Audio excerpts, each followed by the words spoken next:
and welcome to the Chat with the Gunner podcast. We don't have a guest today, so now you're just stuck with me and Ethan. Is that why you put a little bit more emphasis in that than you usually do? Yeah, man. There's no person in here to give real cool stories about Mike Tyson or about winning championships or about making a lot of money boxing or potentially being a professional MMA fighter. None of that today. It's just me and Ethan catching up because we haven't had a chance to catch up in the past 2 weeks. So we've got some things to talk about. There's actually more to talk about nowadays than there were 3 weeks ago. So I mean, it's fun. Yeah, and I believe we're an opinionated podcast. We are very opinionated. I would say that we're not stuck on one side. No, I think we have very different views on things. I think that, and the people that I've talked to that have listened to the podcast, they actually like our dynamic. I've got this text and message before. I feel good about that because I'm still always a little nervous talking on a podcast. They say they love the dynamic between me and you because we're so opposite. Yeah. But you can find common ground. Yeah. You can find a little common ground. That being said, let's just go ahead and jump into some hot topics. Yeah. There's a trial going on. There is a trial going on. From an event that happened over a year ago. August 25th, 2020. I don't know if you people know or not, but there was a shooting. Yes. At a riot. Yes. These are all objective words that we can use. Yeah. Thank you, YouTube. Between a minor. Yes, he was 17 at the time. Some adults. Adults, yes. Some adults. Those adults were participating in the rioting and or at least standing by. Yes, they were parts of the crowd. And the minor was, I will say, there because he wanted to be, to help protect some of the property around the area. Yes, but he was also being a good Samaritan because he was carrying around a fire extinguisher and a med kit, and he used both of them.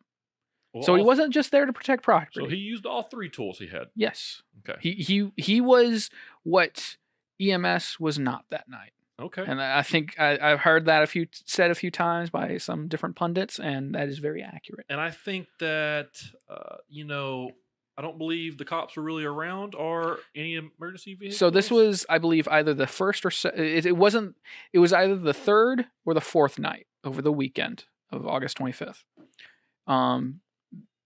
Third or fourth night of the rioting. Okay. So there was already reasons to believe that police were not going to be able to do their jobs properly. Okay. And in turn, firefighting and EMS were also not going to be able to do what they were supposed to do. Sure.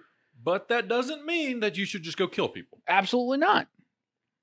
But we should get into his testimony because I think if anything that if you see anything from this trial, look up Gage Grosowitz, his testimony. He's the key witness for the prosecution. Yep.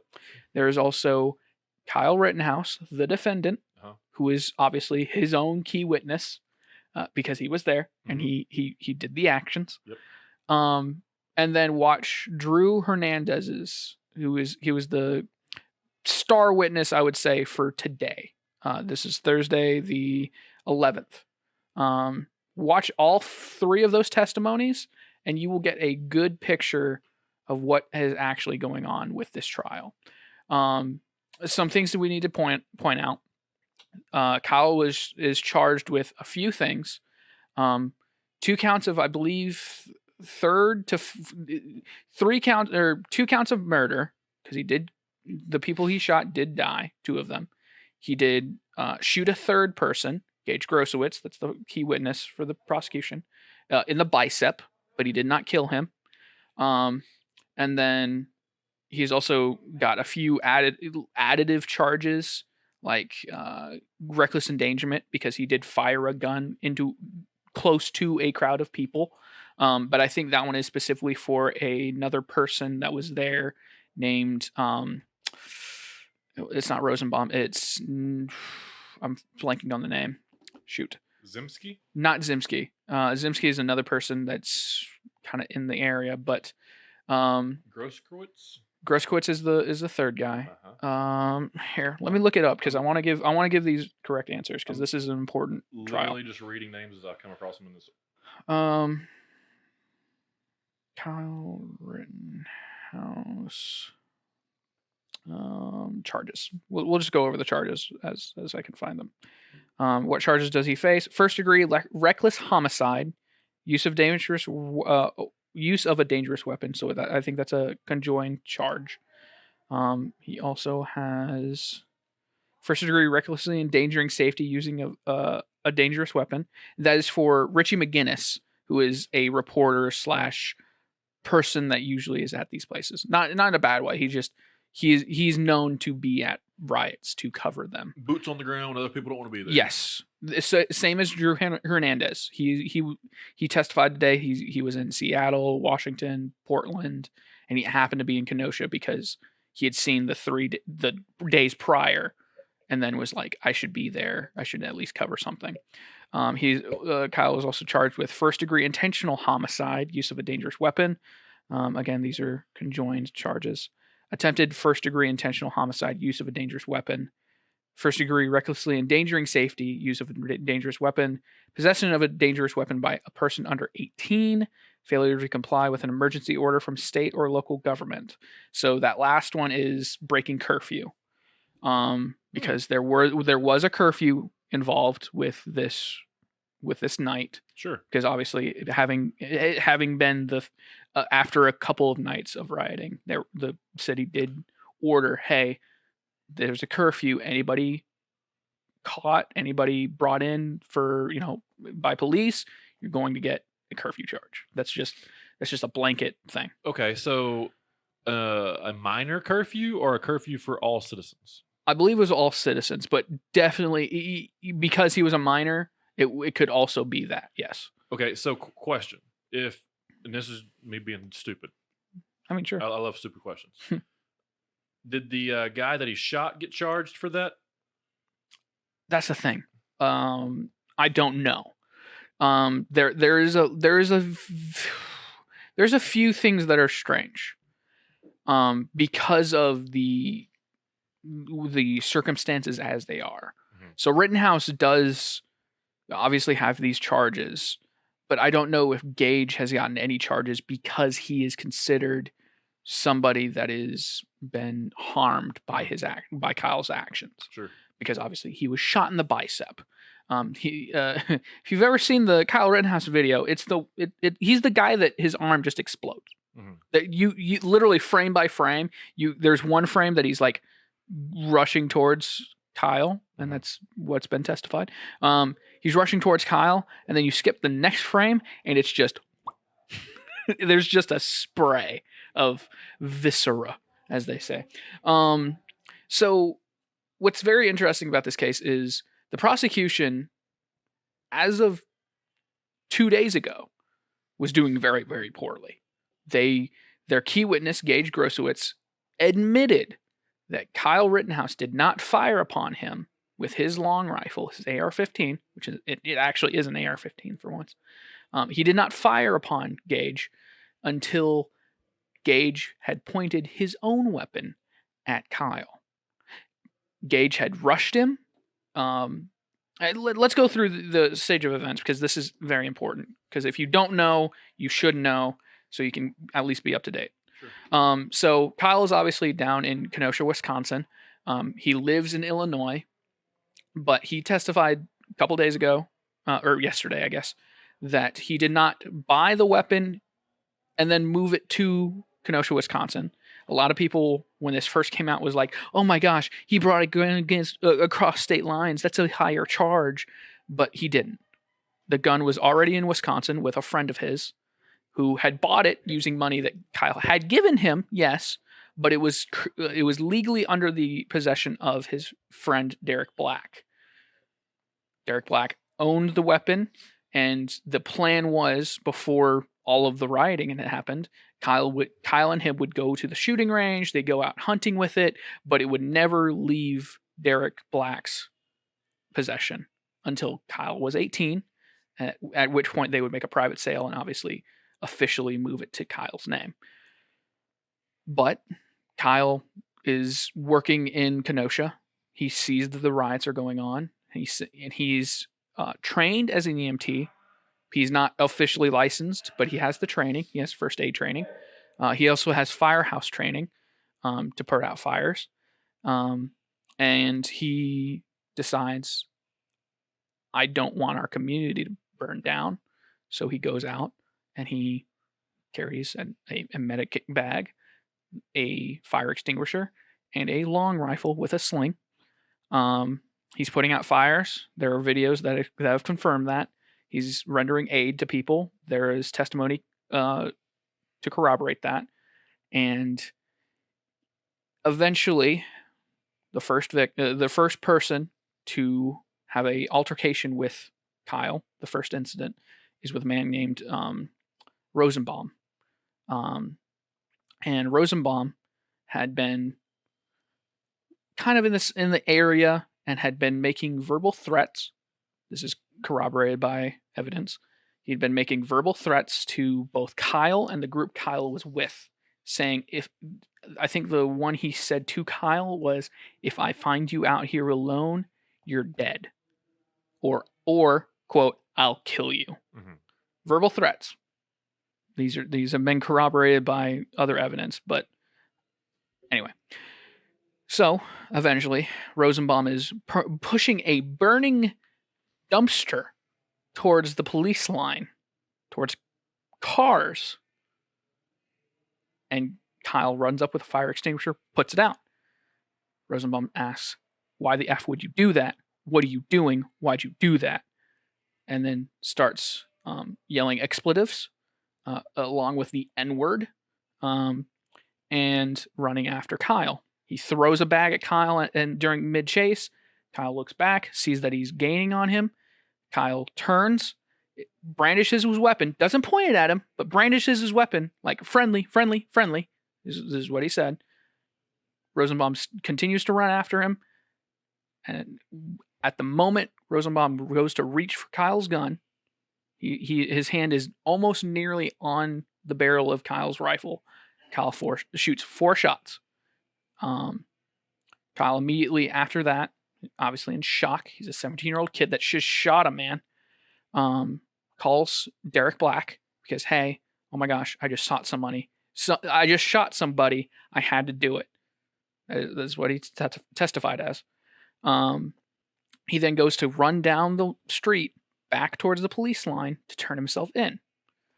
The crowd starts to grow. The crowd starts saying, he just shot somebody. Get his ass. Get him, get him, get him. 3 men start to run after Kyle, one of which is holding a skateboard and hits Kyle over the head with it, causing Kyle to collapse down and fall on his ass.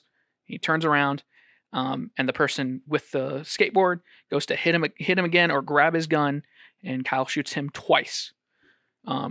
He falls down, and then another person goes in to stomp him in the head, curb stomp him, and Kyle then shoots 2 more times. I do not believe that person was hit, however. And then finally, you have Gage Grosowitz, who is an EMT, but had brandished a Glock 40, I think, and was running up and went to grab Kyle's rifle and had already brandished his weapon and was turning his gun towards Kyle, in which he gets shot in the bicep. Kyle eventually, after that, which again, this is all corroborated by evidence. There's videos that have been out there for over a year. With all that evidence, I mean, we're now at a trial because Kyle did turn himself in. Eventually, there is some speculation as to why it took so long, because he goes to the police line and he's trying to say, hey, I just shot some people. I need to turn myself in. And evidently he gets pepper sprayed by the police because they just thought he was just a random thug, rioter, whatever have you, and weren't listening to him. So he eventually meets back up with Derek Black, goes back to Derek Black's house, and eventually turns himself in, I think, an hour or so later. So we're at this trial. Gage Grosowitz admits Kyle didn't shoot him until he pointed his weapon at him, which is kind of a shut and close case for that one. To me, that's just my opinion. However, the prosecution has been fumbling for a couple days before Grosowitz, and then Grosowitz drops that bombshell.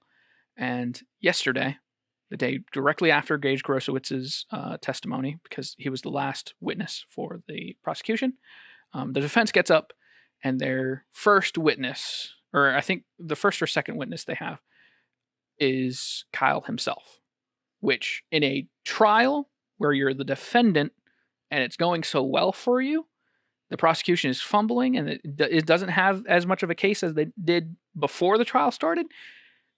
It's probably not a good idea to be on the stand, because sure, you get to make your own testimony with your defense lawyers, but there's a thing called cross-examination where you get cross-examined by the prosecution. They get to ask you whatever they want, as long as it's within, obviously, court law. Well, Kyle gets up and he starts to recount these events for his defense lawyer. And the famous pictures that a lot of people have seen is that Kyle just breaks down, like fully sobbing, full body heaving, sobbing. And opinion, that is a kid that has PTSD, like straight in and out. There's no ifs, ands, or buts about it for me. He has PTSD because, one, he shot 2 people, and those people are now dead. And he said in his testimony he didn't want to do it, nor should he have had to have done it. Or I didn't want to do it. I didn't want to shoot anybody, I think is what he said in his testimony. He obviously has PTSD. It's traumatic. And he obviously had a panic attack and was sobbing at the same time, because you just see his body language and the way he's crying. It's not fake. I'll say that. It's not just like, oh, I'm going to cry. And it's not that. It's like uncontrollable, like gasping for air, not being able to get enough, and not being able to console himself. They literally had to stop the proceedings for 10 minutes. And they come back and he's composed, but you can still see that he's just struggling to talk about all of the things that happened that night. Opinion over. After the defense continues to obviously examine their own witness, prosecution gets up, and within about 5 to 10 minutes, the judge asks the jury to leave, because the prosecution asks, well, Kyle, did you do any interviews prior to this? Yes, 2. And did you talk about this event at all? No. Why is that? You didn't talk about you haven't talked about this trial or anything with anybody? And the judge literally stopped the court, like obviously again, made the jury walk out and said, why are you, basically, I'm obviously paraphrasing, why are you questioning his Fifth Amendment right to silence? Like, that it's a constitutional right in court. He doesn't have to say anything before trial. He's only saying something now because he's on the witness stand. He has the right to against self-incrimination. Like, it's just that simple. Yeah. So obviously, yesterday, a few more times, the prosecution, I think is the ADA. He's the assistant district attorney. Gets into a lot of trouble with the judge because he just crosses a lot of lines. So that we'll end there, because we're already going really long and we have a time crunch today. But it's important for people to watch this one. I the Chauvin case was interesting to watch as far as the verdict, because you wanted to know what do people actually think as far as the jury. But this one feels different, because he's an 18-year-old kid, and all of those charges added up would mean that he goes to prison for life. Yeah, it was like 60 years just for one of them. Yeah. And that again, whether or not you think, I posted this on Twitter, and I never post on Twitter, but for things like this I do, because it really pissed me off, because a lot of people were making fun of how he looked when he was crying, which objectively he's an ugly crier. But I would I again, don't know many people that cry well. no.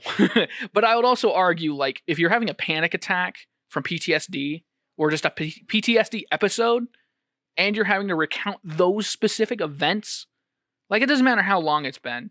I can imagine that kid is going through so much, especially when this has become a political issue, when it really wasn't.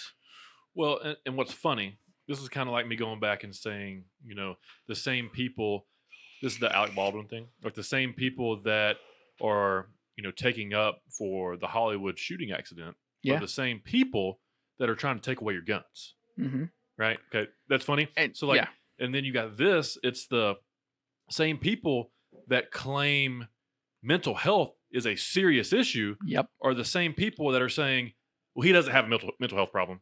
Yeah, that is essentially what my tweet was to anyone maliciously hating on Kyle Rittenhouse ugly crying.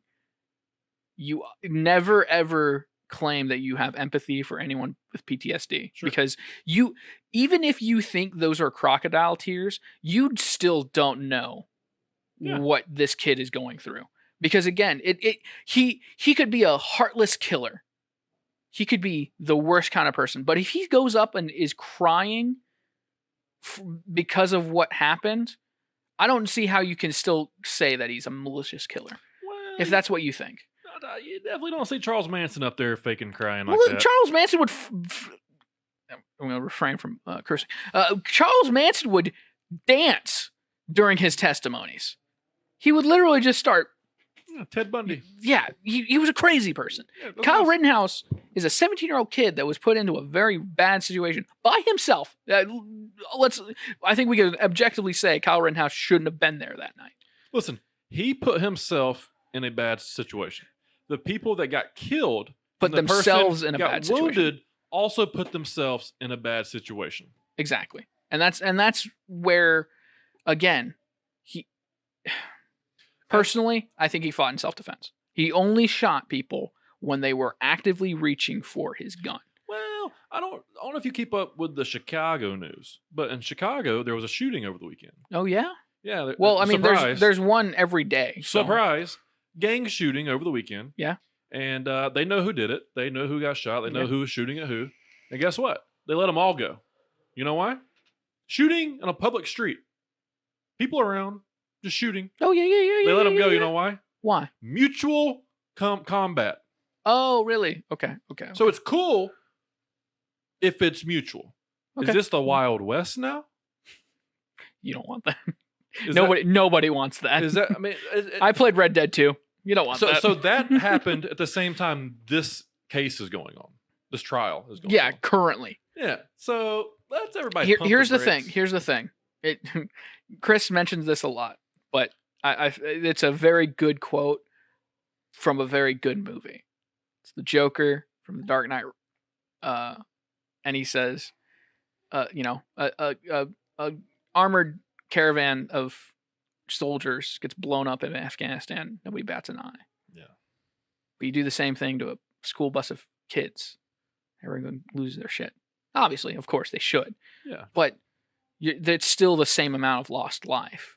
Sure. You're losing, 20, 40 people. And yet, because it's all part of the plan, nobody gets up in arms. Yeah. Because it's part of the plan. Yeah. And it's shitty. And that's one of those things where, also, here's the thing. Here's if you don't hear me on anything else, let me just say this. Kyle Rittenhouse is not a white supremacist, nor is he racist. You want to know why? Because those people that are claiming that didn't actually know who he shot. Because guess who he shot? A white man, and a white man. They're all white. Mm-hmm. Mm-hmm. And we don't have to go. I won't even go into what Rosenbaum and Grosowitz have done in their past, because that's not ethical. I don't want to talk ill about the dead, but you should look up what Rosenbaum, what his past looked like, because Tucker Carlson said it best. Rosenbaum lived as he died. And I'll just leave it at that. Okay. Just saying.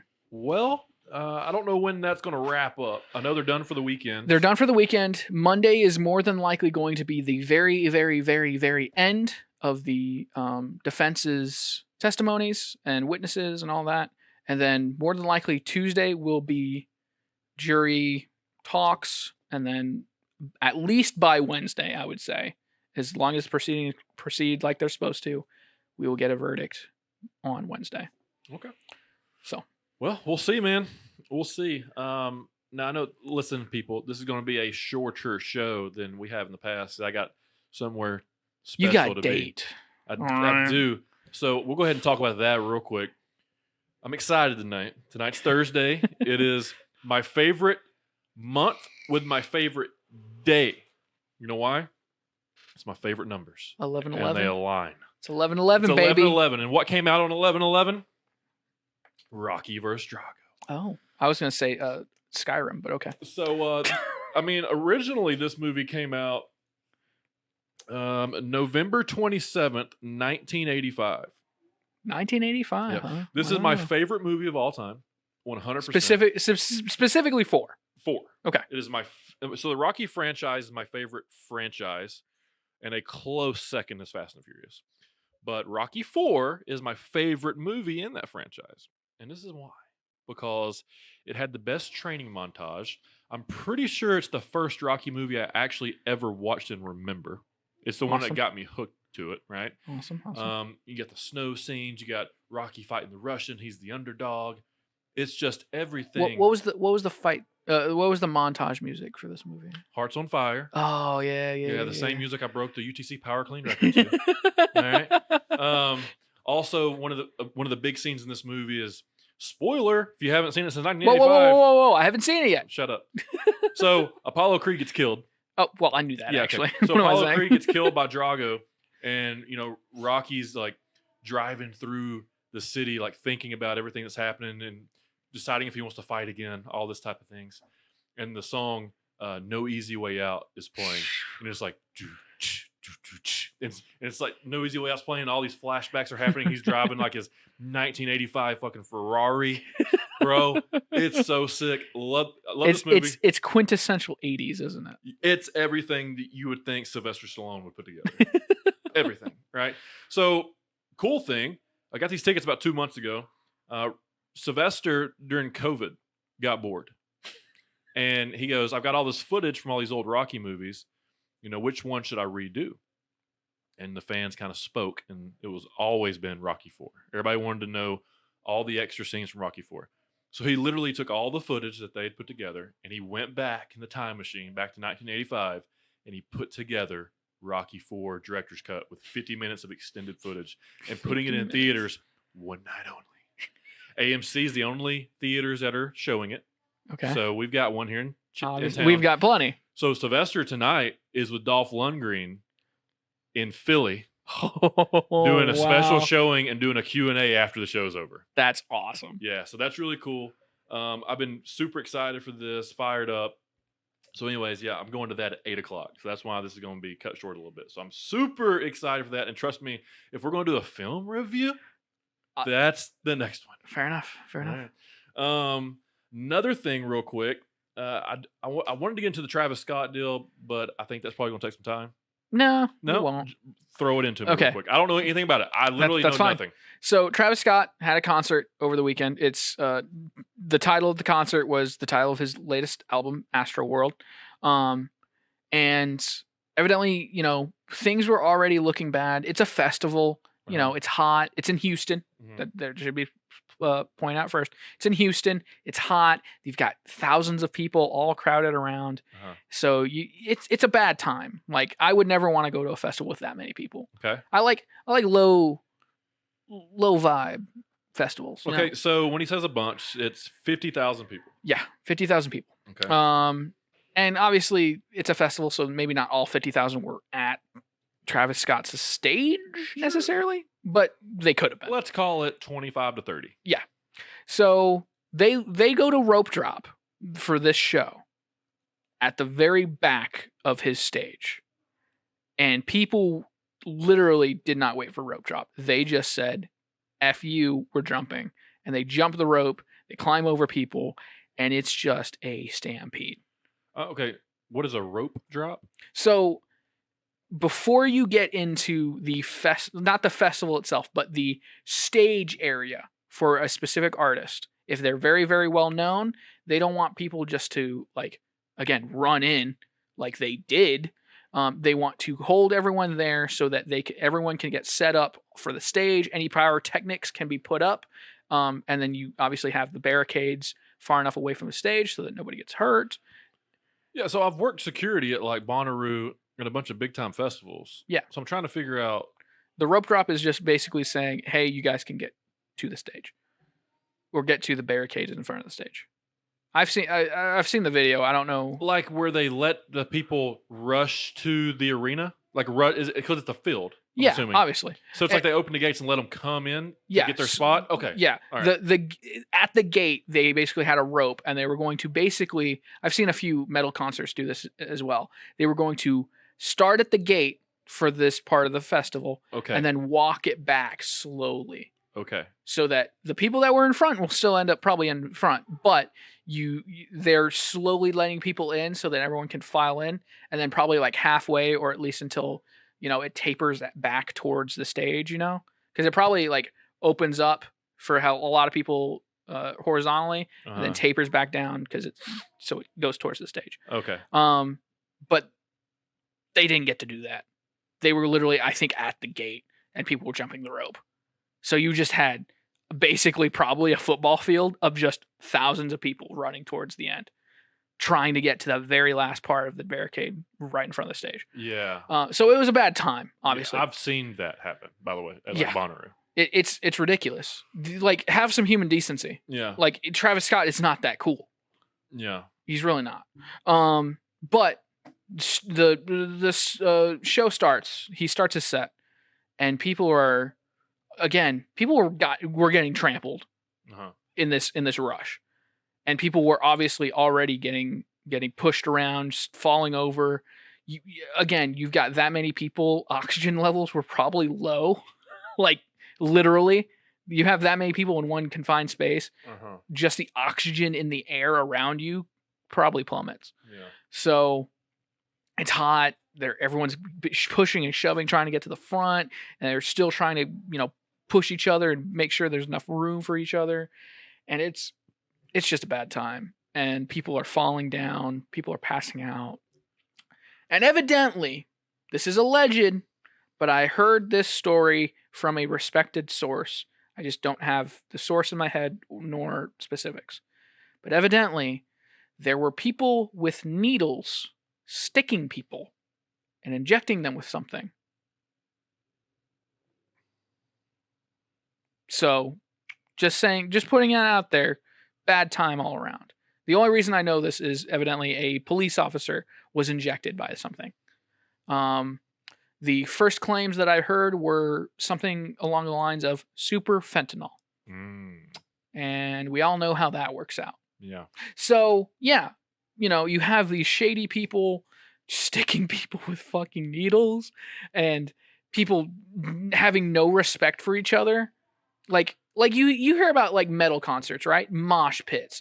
It's literally people just running around punching each other and thrashing about. But one rule of mosh pits that I've always heard that everyone attributes to is if somebody falls down, help them up. You pick that MFer up and then you punch them in the face. Like, you don't want anybody getting trampled. And they don't even punch in the face. No. It's like more like shoving. Yeah. Okay. Let me give my experience here. Oh, yeah? So, when I was at UTC, our summer job was security for Access Security based out of Johnson City. And one of the events that we did every year that we made a lot of money at, well, not a lot, but a lot for college, was we would go do Bonnaroo. We'd have to get there a few days before for the entirety of the concerts, and then a couple days afterwards to work the after party. That's so cool, though. Yeah. So, I mean, I've been up there with some of the top performances on the main stage at Bonnaroo, right? Awesome. One of my best friends is now in the performance business for security. He travels around with the Grateful Dead's guy. I know who you're talking Okay, yeah. Yeah. So, anyways, he's his personal guy. Yeah. So he's on tour with him right now. Sideline. Best act you ever saw? Were a part of. So Red Hot Chili Peppers Ooh. and Jay-Z are both really, really hard to beat live. I can imagine Jay-Z's pretty freaking awesome. And Jay- Red Hot Chili Peppers, I mean, it's just classic. Yeah, both of those were, pretty good. Like really strong. Like Jay-Z's probably one. Okay. Jay-Z's. I'm a little biased to that because I was the guy that got to walk Jay-Z up to the stage. Oh, really? Yeah. Wow. So and he like gave me nuts as he was going up to the stage. A little biased, but and Jay-Z came in. You'd have thought Obama was coming. So it was when Obama was president, right? Oh. And Jay-Z's, they shut down the entire interstate through not Murfreesboro, but whatever. Yeah, Bonnaroo's where in. Bonnaroo Yeah. is. Yeah. And literally shut down the interstate. shut down the interstate like it was Obama. And That's he awesome. like came up to his spot, like he came straight to the stage, and it was like motorcade. Wow. Yeah, That's awesome. Yeah. Anyways, Anyway. so I've been to these things, and I've literally worked the front line, as in the barricade that's in between the stage and the people. Yeah. And when you're at these big events, I can only speak for Bonnaroo, but when you're at these big events, it's a big metal barricade where on the patron side, it's just flat, right? Flat fence. Mm-hmm. And on the security side, there's usually like a step, something that you can step up onto in case people start crowd surfing, so that you can grab them safely, take them to the side of the barricade, and get them back into the crowd. Or if you need to step up and shine a light, or if you need to step up and jump over because somebody's injured, which I've had to literally jump over, grab someone, and run them to EMTs before, like in my hands. I've broken up fights that are right in front of me. I have been in fights that were right in front of me. I have, I've literally seen people that I thought were dying in front of me. I've seen dead bodies at Bonnaroo. So like I've seen the festival world. Yeah. And I'm looking at pictures of Astroworld here, and it looks very similar to Bonnaroo. Oh yeah. So imagine this, like when Red Hot Chili Peppers played. So let's say they're going on at 8 p.m. and they're on the main stage. Well, there's going to be a couple before them, but everybody that's coming to that day is coming to see the Red Hot Chili Peppers. So what they're going to do is when the gates open at 12 or 2 or whenever it is, there's going to be thousands of people at this gate that's very narrow. And as soon as the gates open, it's like Black Friday. They're going to all run as fast as they can 200 yards into this barricade where people are going to slip and fall depending on if it's been raining or if it's whatever. I've seen people slip and fall, get busted open. They're immediately in the EMT tent. Or they eventually get there. Or then you got the people that party all day, drink all day, and they end up dehydrating before the main show starts. Or you'll see the people, doing drugs and all this stuff. And, those guys aren't going to make it. And, like literally, I've watched this with my own eyes. A guy had his daughter with him. But no wife or no girlfriend there. Just a guy with his daughter there. She was probably 5 years old. And this is Bonnaroo.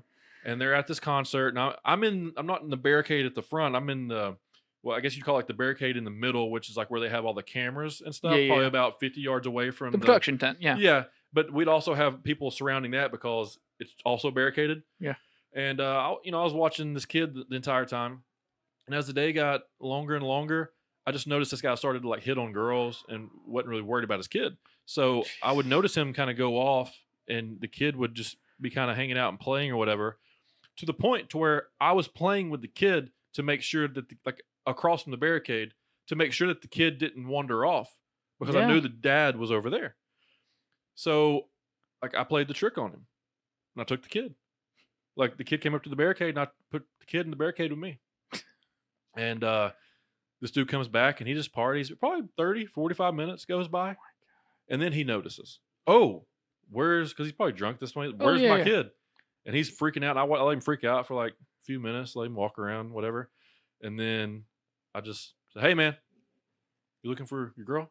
And he's like, what's she doing back there? I was like, when he's over there hitting on that girl over there and not paying attention to your daughter for the past 30, 45 minutes, I grabbed her because I didn't want her to go off anywhere. So here's your kid. How about you sober the fuck up and go on somewhere? Yeah. Like those type things, those type things. It just happens. And this is where I get on rants when I'm doing these Bonnaroo type things. Anyways, I can tell you for a fact that these people don't take care of themselves. And the ones that are in mosh pits, whether it's a rap song or a collaboration between a rap and a rock song or a metal song, um, like you got like call it not Metallica, Slipknot or Yeah. people Oh like my this. gosh. Slipknot. So yeah. they're gonna do the wall of death. Uh-huh. This is something we had to deal with a Yep. lot. And for the security guards walking within the crowd, you just get out of the way. Yeah. The wall of death is they're gonna say part like the Red Seas or whatever Yeah, they're gonna yeah, do, and literally the crowds part, Yep. and they do a countdown, Yep. and they just say like 10, 9, 8 to 1, and people just run at each other like they're barbarians with their hands down and just collapse, and they're excited about that. I think mosh pits are because doing all that movement and getting hit, you get adrenaline pumping. Like you're already adrenaline filled because of being at a show like that. But like getting hit in the face and just shoved around and just it activates your fight or flight and you get adrenaline dumps. But there's all that stuff happens at every one of these festivals. Yeah. But for this Astro World to have people going around sticking people with needles and like getting seriously injured, doing things that happens at every festival. And then here's something you might like to hear. Travis Scott eventually was being told like, "Hey, stop the show! Like people are dropping like flies." And that's the thing too. I think the latest count was like 11 dead, but like hundreds casualties, like injuries and whatnot. But as they were saying that, like, "Hey, Scott, stop the concert. Pause for a second, man." He was like, "F that. You can't tell me to stop." And then eventually people were still trying to get to the front of the stage. And he was like, "Jump the fence. F these MFers." Like, he literally told the security to back the F up so that they could get closer. I've been in those situations as well. And that and you know what I do? That's free money. You know what I do? Yeah. All right.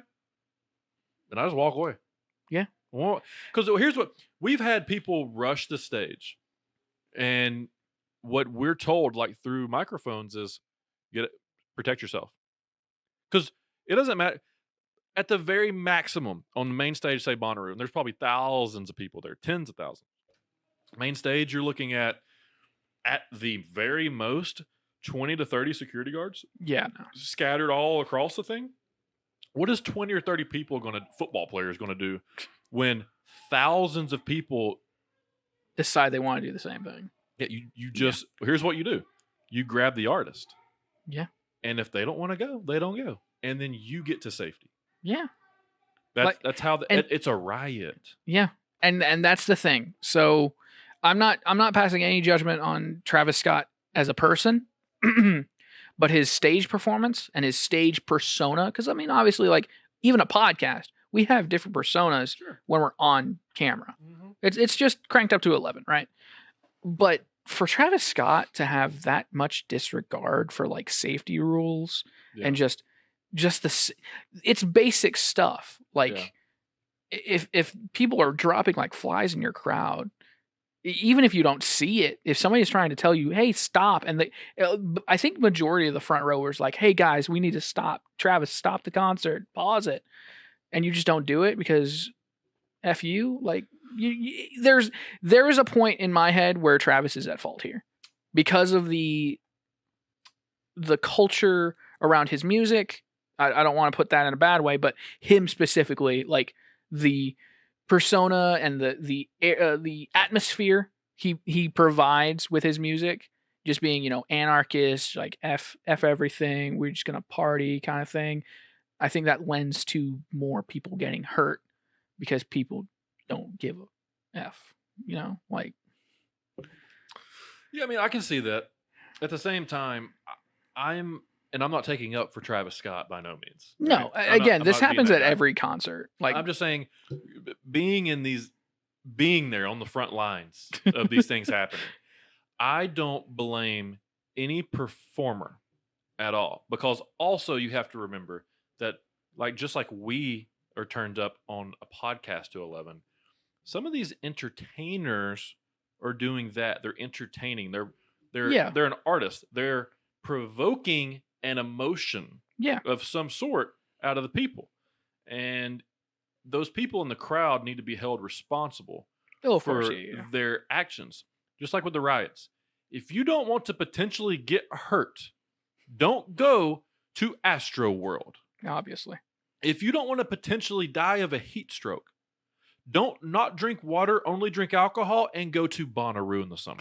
Yeah. If you don't want to get shot, don't go protest Black Lives Matter. Don't And then no. Specifically, don't attack somebody with a gun. like rioting. Yeah. Yeah. Listen, this is not the movies. When someone has a long rifle, you're not Steven Seagal. Do not walk up and try to and grab the. What are you talking about? I rifle. can't just. Yeah. And a lot of people, like, I say this all the time. I don't do things that put myself in a position to injure myself because I am very injury prone. All right. So, like professional wrestling, I do that knowing that I could potentially get hurt, and I have been hurt. Football, I did that knowing I could potentially get hurt, and I have been seriously hurt. Yeah. All my other sports, I know that. Specifically, But you got really, really hurt. Guess what you're going to catch me not doing? Riding a BMX bike in my spare time, going to the jump park and trying to do a backflip, Skydiving, skydiving. You're not going to catch me bear wrestling, roller skating. You're not going to catch roller skating. Yeah, you're not going to catch me like, you're not going to catch me like wrestling a bear. You're not going to catch me doing anything that can. What if we call the bear Drago? Will you Maybe, box the bear? Maybe. I mean, look at this. Like, for example, I would say that the most dangerous thing that I do, according to other people, every day, is I don't wear a mask, I don't have a vaccine, and I drive a car. You know, this is a good segue. Yeah, that's the three most dangerous things I do. And they all three have about the same death rate. Evidently. Right? So that's a good segue because we can wrap up here soon, but I know you want to rant a little bit more. Yeah, give me 5 minutes on Aaron Rodgers. Oh, yeah, absolutely. That's what I'm going to do. Okay. Aaron Rodgers. So this man is an NFL. He's my favorite quarterback. I love the Packers. The Packers are my team. It's between the Packers and the Steelers. Okay. And that for me, those are my uncles. It's, around here, whatever your dad liked or whoever liked football in your family, that's the team you root for. That's me. I don't even really like football. So, but yeah, Packers, Steelers, it's me. And then Aaron Rodgers, he's my favorite quarterback. Okay. He's really good. All right. So if you didn't know, and you're in the sports world, Aaron Rodgers is getting absolutely blasted right now because he misled the media about his vaccination status. I don't think that's true. With the NFL. Now listen, here's the deal. Emmanuel Ocho, whatever his name is on ESPN with Marcellus Wiley. And they have a show. It's called like Talking Points or Speaking. I don't know what their show. Anyways, I listened to him go off for 15 minutes about this, talking about how Aaron Rodgers has always spoken with mistruths and half-truths, which are also lies. I know that the media is going after Aaron Rodgers for misleading them, putting his teammates in danger due to his status, not following the NFL's rules, the team protocols for the Green Bay Packers, and the doctors of the NFL.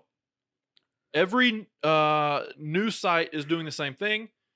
Skip Bayless, First Take, Undisputed, the Shannon Sharp, all these guys absolutely blasting this man. Okay? Nobody wanted to get Aaron Rodgers' side of the story. Pat McAfee has Aaron Rodgers on his show every Tuesday. And Aaron Rodgers was on his show the Tuesday that all this stuff started, and this past Tuesday to defend himself. Nobody's wanting to listen to this in long form, like context. Everybody's taking sound clips of it and bashing him over what they want their ideology to be proven correct. Here is my opinion on it, because that's all we can have, right? An opinion.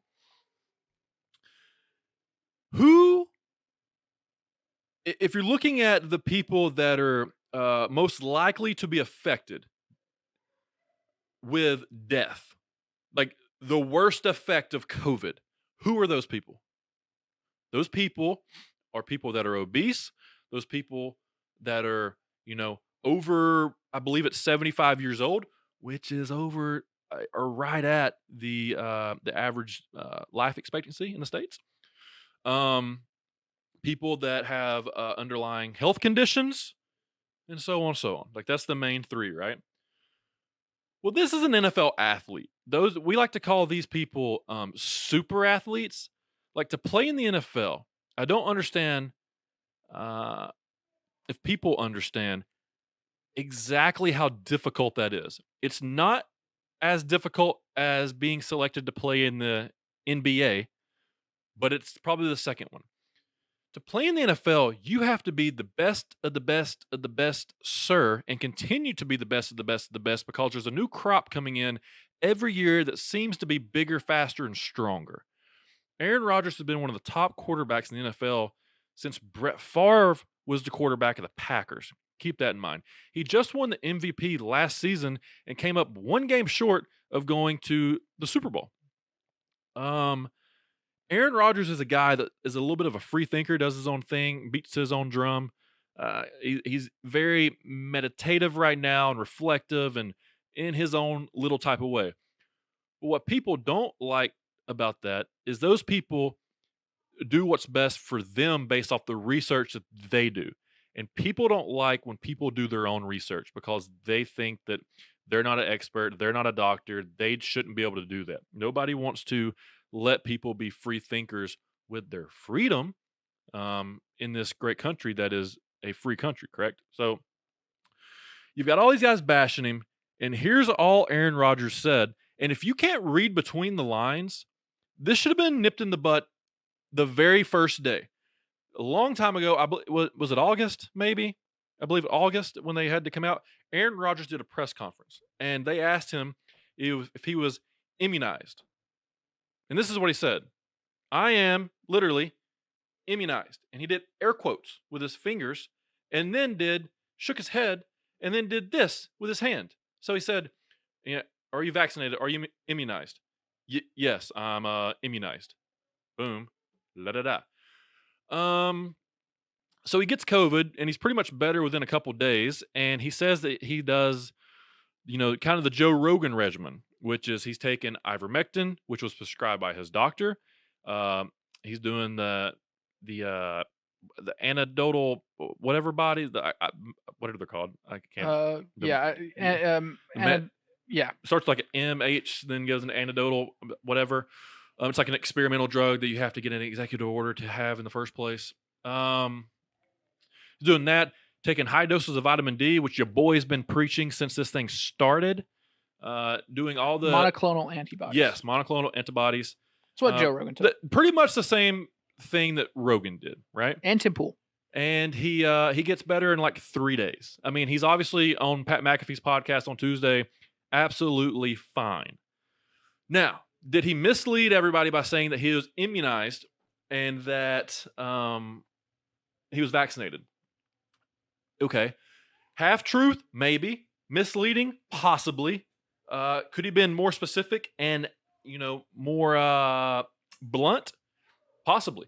Okay, how about this? The people asking the questions. When he goes, I'm immunized, and does that, how about this question? Hey, Aaron, why'd you have to use air quotes and take your hand and go maybe on it? Because what I actually did was I'm doing all these preventative treatments to keep my immune system as strong as it possibly can be so that if I do catch COVID and there, in fact, it won't affect me as much. That's the only question I have to be asked. So there's that. Also, check this protocol out for the NFL, Ethan. Tell me that if it's stupid or correct. Say that again. Check out this protocol for the NFL and let me know if you think it's stupid or, in fact, fair. Okay. Here's how it works. Stupid. Here's how it works in the NFL, right? It's the NFL. It's always stupid. Here's the NFL. If you are vaccinated, you don't have to be tested every day and you don't have to wear a mask. Okay? To be around your team. If you are not vaccinated, you have to wear a mask every day and you have to be tested every day to be around your teammates. So, in theory, who is safer for the team? The person that gets tested every day that has to wear a mask, or the person that doesn't get tested every day and doesn't have to wear a mask? Who's safer? Who would you think, Ethan? The person that has to get tested every day and wear a mask and has to test negative before he's around his teammates, or the person that doesn't have to test every day and doesn't have to wear a mask? Probably the latter, because you don't know if you have COVID or not. So you'd say that they're a little bit dangerous to their surrounding people. Absolutely, because they assume that they're not carriers. Okay, so here's what happened. The day that Aaron Rodgers tested positive for COVID, he wasn't even around his teammates. They didn't let him into the facility because he's unvaccinated. He had to test before he goes into the facility. Yeah. Okay? So he was never around them. That same day, a person that was already vaccinated on the team was eating breakfast with his teammates at a table with no mask on, was then told that he had tested positive during his test for COVID and had to be removed from the facility. Yep. Nobody wants to talk about that. Nobody wants to talk about the one guy that was already vaccinated, that tested positive for COVID, that was already around his teammates eating breakfast inside the facility. They only want to talk about Aaron Rodgers because he didn't want to get vaccinated in general, because he's smarter than everybody, because he's trying to be slick past everybody. Listen, guys, here's the deal. They've made vaccines open for everyone and available for everyone to get it if you want to or not. I am not pro-vaccine. I am not anti-vaccine. I am none of it. Here is what I am. I guess I'm pro-freedom of choice, maybe, of that. And I know people are going to say, oh, so you're pro-freedom of choice, so you're pro-choice when it comes to abortions. I don't think that's as cut and dry. I would say, why can't you be both? Why can't you... and I don't even want to get into that subject, but why can't you be both? Why can't you, play one side of the fence on one thing and the other side? Why do you have to just be straight right, straight left? Why can't you play the fence on things? That maybe that's why we have a good dynamic, because we're kind of mixed up in the middle. Yeah. So, I mean, at the end of the day, if you're going to say that Aaron Rodgers, like every player in the NFL has to be vaccinated to play, or there's going to be problems, why not just do that? Don't have it a gray area to where you can be unvaccinated and you got to test every day and do this, this, and that. And at the end of the day, what does it matter if he's not vaccinated or not if they have that rule in place? Yeah. What's the problem? He lied? Okay, cool. You want to suspend him because he lied? Okay, cool. Guess what? Let's suspend every coach and every single player in the NFL for lying. Because you can't just suspend somebody for lying about vaccines.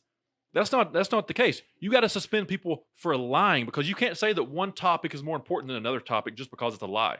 That's not how it works. No sin is bigger than another sin. Sure. Right. That's what I learned in Sunday school. And I got to go, but I would love to talk about this more, and I will catch up on this in the next show. But that's my thoughts. Listen, if you want to get the vaccine, there's plenty of places that you can go get the vaccine. You can take care of yourself, right? Yeah. If you don't want to get the vaccine, you shouldn't have to get the vaccine. And if you get the COVIDs, it's on you. Now, the whole thing about if you're protecting somebody else by blah, blah, blah, blah, blah, blah, blah, blah, like if you don't get the vaccine, you can't protect the person beside you. Well, that's what the vaccine's for. Yeah. If you get it, it's not going to hurt you. At this point, I believe majority of immunocompromised people, by the way, have gotten the vaccine. Or at least there is a vaccine that they can get. Sure. I should say that. Well, I'm out of here. I gotta go. I gotta leave like right now. Gotta get out. Rocky versus Drago starting tonight. Rocky 4. I'll let everybody know how it goes. Whatever movie you want to see. I'll do the wrap up. How about this? Yeah, I'll do the wrap up. You get on. You get on out here. You know what? I'm out of here. This is my show. I'm out of here. Hey guys. Thanks for watching Chat with Gunner. It was episode 87. Follow us on Instagram. Do we even have an Instagram? Yes. Okay, we do. Spotify. Spotify's right here. Also on Google Podcasts, Apple Podcasts, all of the places you can see podcasts, basically. And obviously, subscribe, watch all of our other shit, please. It would be really nice to hit 3,000 subscribers before the end of the year. If you don't, Gunner will punch me in the face. Okay, bye. Thanks. Oh, shit. Boom.